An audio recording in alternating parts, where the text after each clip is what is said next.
ஏய் இங்கதான் இருக்கியா? காலையில எவ்வளவு நேரம் அவனுக்கு ஃபோன் பண்றது? ஏய் என்னடா ஆச்சு? என்னடா மச்சான் சோகமாகற? ஒன்றும் இல்லைடா.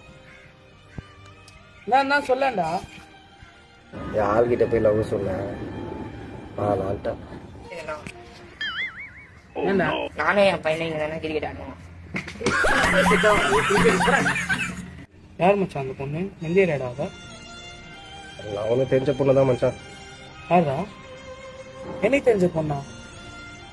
ஏன் என்ன சொன்ன அந்த பொண்ணுகிட்ட? எதனால அந்த பொண்ணு வேணான்னுச்சு? அவகிட்ட நான் நல்லா ப்ரிப்பேராக போய் லவ் சொன்னேன். இதுக்கு என் புருஷன் சம்மதிக்க மாட்டாருன்னு சொல்லிட்டாடா. புருஷனா? கல்யாணம் ஆன பொண்ணுகிட்டடா போய் லவ் சொன்ன? யாரா அவ புருஷன்? அவ புருஷன் இது ஆனா புருஷனா? என் பொண்டாட்டியா லவ் பண்ற நீ? என் பொண்டாட்டிய லவ் பண்றேன்ட்டு என்கிட்ட சொல்றியா?